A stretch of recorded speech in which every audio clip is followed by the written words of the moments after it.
her contribution has spanned several years, as we had indicated, and also her contribution was not just to Ardenne, but also to our beloved country, Jamaica.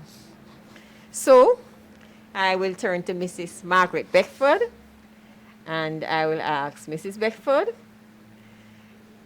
how are you today?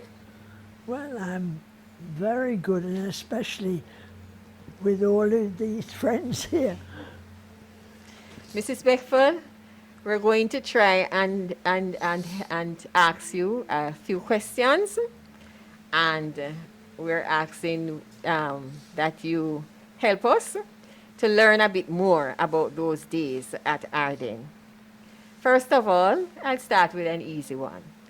There are two netball courts at the front of the school. Do you remember anything about them? Yes, they were given as a prize by, that's what I can't remember. So I am Carissa Robinson, the current captain of the netball team. Mrs. Beckford, it is an honor and privilege for me to have been tasked Thank you. to be a part of your interview. Your legend has stood the test of time to your many players and mentees who have gone to make significant contribution to society, both home and abroad. Okay? So where were you from originally, and how did your background allow you to become such a natural fabric of Ardenne High? Well, first of all, I must say, my husband was Jamaican, and he brought me to Jamaica.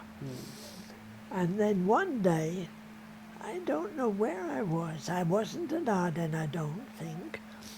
Somebody said to me, would you like to coach? Yvonne Dixon Price, past player and captain of Ardenne Netball High School team.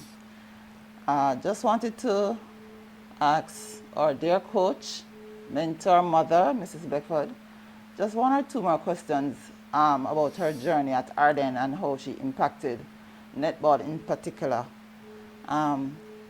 We know we were champions, we led from the front all the time, but what I want to ask you, what is it that you did to motivate us to be such good players and wanted to win?